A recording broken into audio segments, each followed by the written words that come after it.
Hampa, Nabi ada satu cerita ke hampa Nabi nak kongsi pada malam ni.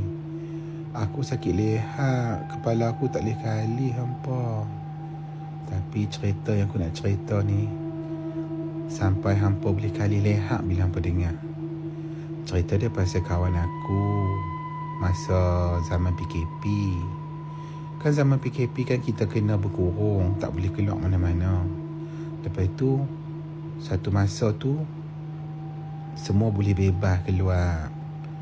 Jadi dia ni pun tak sabar-sabar lah, pergilah bercuti dekat Thailand. So satu hari tu mereka dua orang pergi bercuti. Mereka pergi check in hotel dekat Hat Yai. Aku tak payah sebut lah nama hotel tu apa. Jadi masa mereka check in tu, kira baru je PKP, orang kata apa, habis. So mereka pun pergilah bercuti check in hotel ni. So masa mula-mula mereka masuk hotel tu, mereka rasa macam sunyi lah, tak ada orang pun bercuti masa time tu. Mereka saja. Lepas tu dia pun tidur malam tu. Dia rasa macam tak boleh nak lena tau malam tu dekat bilik dalam hotel dia apa dekat Hat Yai tu. Tapi mereka macam gagah lah juga. Tahu tak bila kita nak lena tu kita rasa macam gelisah. Kalih belah ni tak kena, kalih belah ni tak kena. Lepas tu tak apalah. Di antara mata mereka nak relap dengan tak relap tu, tiba-tiba kan,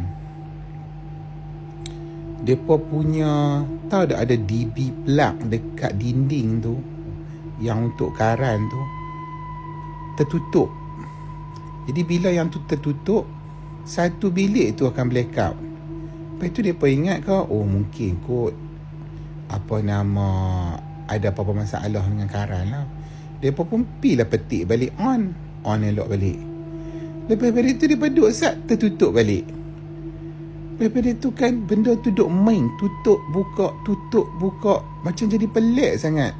Mereka buka, dia tutup sendiri. Mereka buka, dia tutup sendiri. Sampai mereka tak boleh nak lena langsung.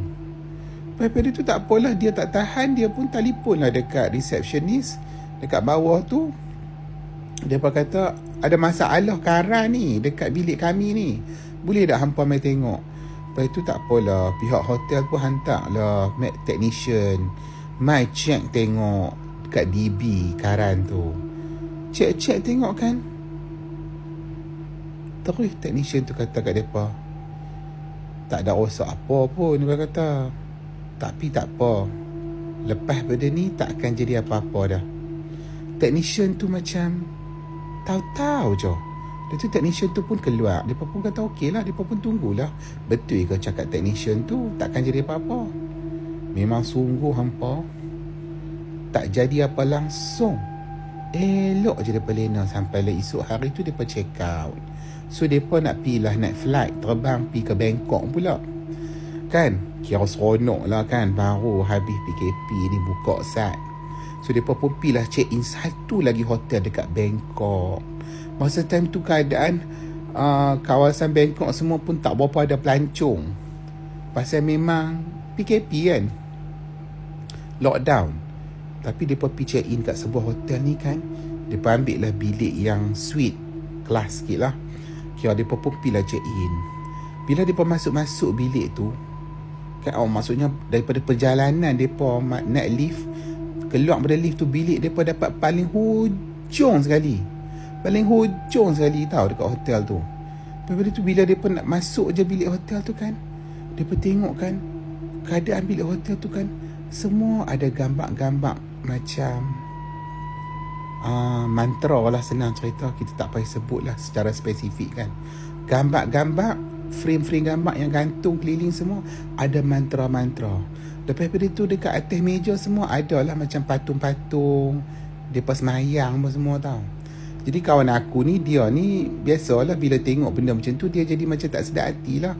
Dia kata, jom lah, kita nak minta pindah bilik pun kata tak larat dah. Dia kata letih kan, mengantuk, baru je turun flight. Dia kata tak apalah, kita kalih saja gambar-gambar tu bagi terbalik. Lepas tu dia ambil semua yang mana patung-patung, yang mana macam patung-patung untuk kira patung-patung jampi mereka lah. Semua mereka sembunyikan lah supaya dia boleh tidur dengan tenang. So tak apa, mereka pun tidur.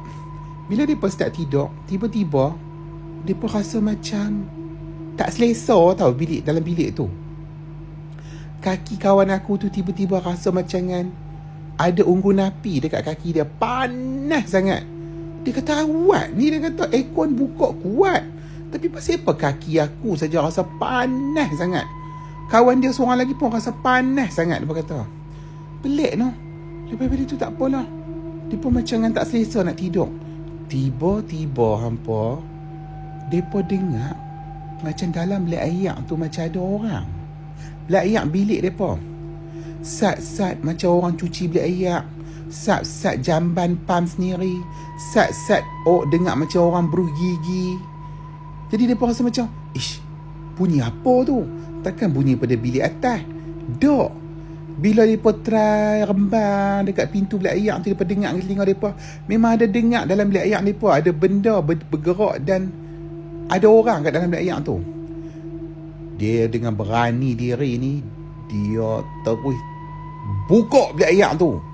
Bila buka bilik air tu kan, tak ada benda bunyi apa langsung.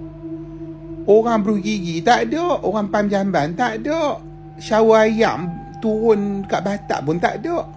Macam tak ada orang. Lepas tu dia tutup balik. Lepas tu kan bila dia tutup balik, dia duduk kat katil dia kan, dan nak tidur. Dia dengar lagi benda yang sama. Macam ada orang dalam bilik air tu. Lepas tu dia tak puas hati. Dia ingat dia ni ilusi ke apa dengan kawan dia dua orang. Dia telefon dekat adik-beradik dia dekat rumah kat Malaysia lah, adik-beradik dia. Dia kata, weh, hampa dengar Ustaz weh, sekarang ni hampa dengar tak macam ada orang dalam bilik air, dalam bilik ni, aku dekat bilik hotel ni. Hampa dengar ada macam orang tak dalam bilik air ni? Itu dia buka lah kan handphone dia apa semua, sound apa semua, record.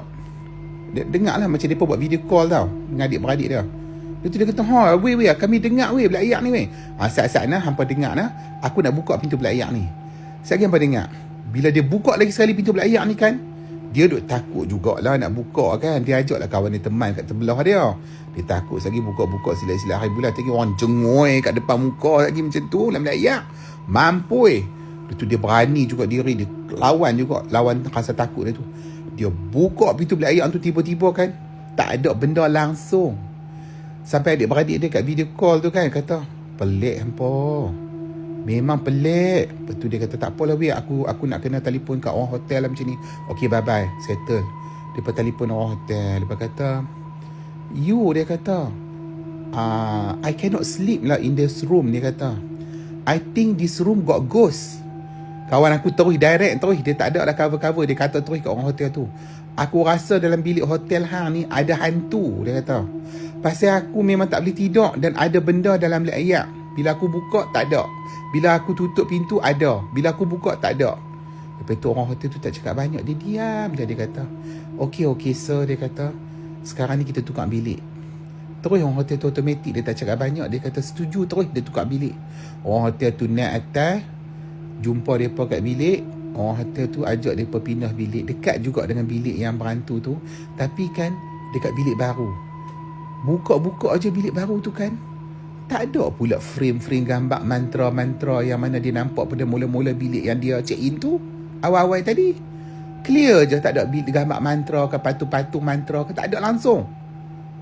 Terus dia tak cakap banyak. Time tu dah pukul 7 pagi dah. Dia kata dia mengantuk lah, Tuhan saja yang tahu.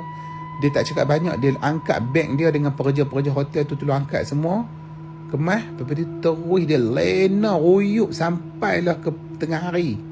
Tu bila dia pun nak check up, dia pun buka lah pintu bilik mereka tu. Jadi dia pun kena lalu lah dekat bilik berhantu yang mereka tidur malam tu.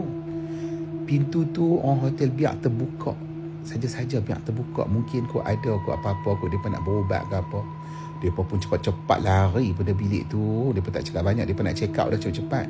Mereka tengok tiba-tiba dekat lift hotel semua ada tulisan macam tulisan Siam, mantra. Ya Allah, dia kata peristiwa tu memang dia tak boleh lupa. Takut sangat apa. Itulah kisah seram yang pernah kawan aku lalui.